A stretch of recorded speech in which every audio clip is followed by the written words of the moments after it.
Hi everyone, it's Margaret Manning here, and welcome to Mornings with 60andMe. Today is Sunday, it's July the 10th, and I'm so happy to be here with you. I hope that your day is off to a great start.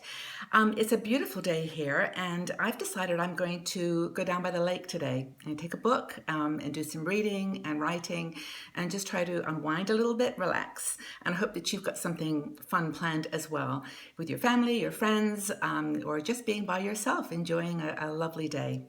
So, after last week, which was a very difficult, complex time, I'm sure that we all need a bit of a break. And, in fact, it's really one of the reasons that I love doing these mornings with 60andMe every day. It just gives us a chance to get together and to, just share what's on our minds and know that we're not alone. That we really are on a journey together and that we're here to support one another. Through the things that are happening in the world and locally, and just thanks again for being here. I really appreciate it. So the news. By the way, I'm not drinking tea this morning. I am having my cup of coffee. Black coffee, sometimes do that, and I love the taste. So hope that you just sit down, have a cup of tea or coffee, relax, and we'll go over some of the world news and then also a couple of stories that I've picked out that I think might intrigue you. Okay, so news, international. The breaking news this morning is that Australia has decided its election. The existing ruling Conservative Party has been re-elected. The Labour opposition, Bill Shorten, leader, has conceded. And so the existing Prime Minister, Malcolm Turnbull, will actually be reforming a government. It'll be a coalition because there were so many different opinions in the election this year. So we know we have lots of women in our 60andMe community in Australia. So give us a shout out. Let us know how you are and leave your comments in the section below about how you feel about this new start for you. United States news, President Obama is in Spain. He is visiting Spain after having attended the NATO conference in Warsaw, Poland. And he's there in Spain really to support the Spanish country as part of NATO. And he's the first standing president in 15 years to visit Spain. So he's showing his support there. And of course, he's going to be going back to Dallas early, breaking his visit short to go back and pay his respects and talk to the people who were involved in this situation in Dallas and really all around the United States. He's got some work to do there. So, in fact, his wife Michelle was actually in Spain last week too with their daughters Amelia and Sasha, and they were promoting a girls' education program called Let Girls Learn. They're doing some great stuff. I'm really proud of her work. She's quite an amazing character. News in the UK. Okay, Wimbledon is the ongoing news. Wimbledon, Serena Williams beat her opponent and won her 22nd Grand Slam. This brings her up to a level of Steffi Graf's wins. But I didn't realize there was another woman who had actually won more Grand Slam tennis awards. And that's a lady called Margaret Court. And she has won 24 Grand Slam victories. So I guess the battle's on now to see whether Serena can beat her record. And I just think these women in sports at this level are just so amazing. They work so hard, and it's very tough. And they're bringing women's sports to a whole nother level. So congratulations, Serena, and I hope that that you continue your great playing. So the other thing I was going to say, this is a story that I picked up that I found interesting. A group called Next Avenue is a very strong friend of 60andMe. We have been chosen by them to be one of the sites they love for presenting content for older people.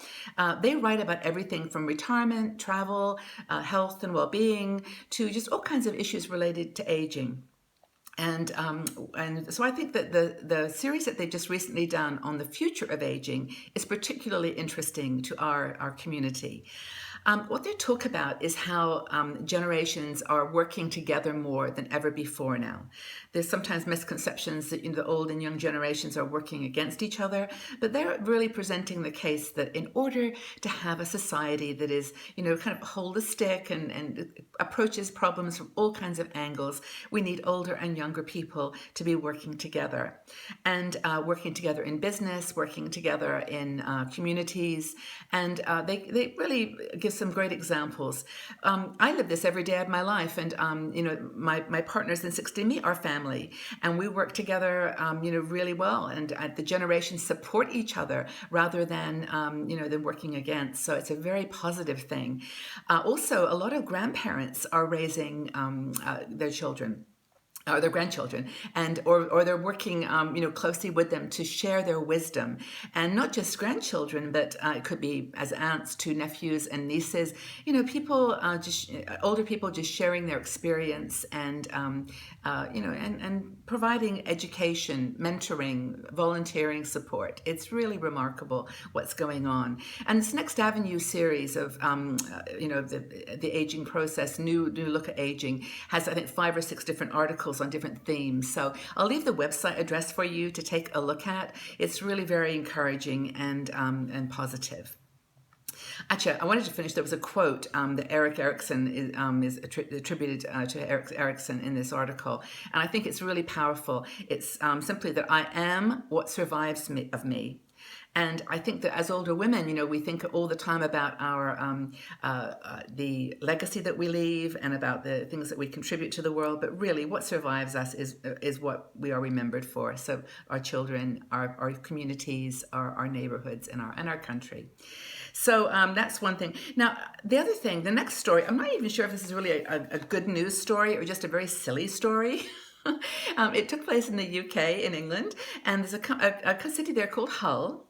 It's been selected for the City of Culture next year, and they do this every year. They take a city and they assign it as a city of culture, and things go on that year that support the arts and creativity. So Hull is the chosen city next year, and they did something yesterday that was remarkable. The Brits are normally known as the ones that are very staid, conservative, a little bit reserved, and this photographer, his name was Spencer Tunick, invited people to come to Hull and take their clothes off, and then he said, "Paint yourselves blue." And he didn't know how many people were going to show up. But 3,200 people of all ages, all body shapes showed up, and they took their clothes off and painted themselves blue. And then they lay down on the street in Hull, and it's kind of like a river that ran through the town. It was really, really cool. And this is a picture, by the way, that you can't unsee once you've seen it. It's remarkable.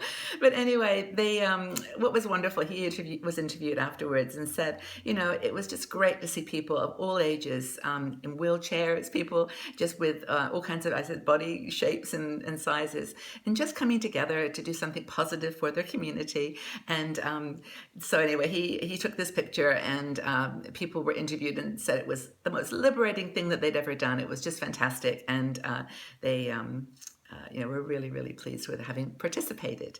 So I'm noticing the sun is shining through here. It's really a sunny day today, so I hope it's not distracting. I'll move my seat over a little bit. Maybe that will help. There we go. Okay, we'll get that little dot out of the way there. Okay, so I think there's just one more story that I wanted to share, and that is celebrities who inspire us.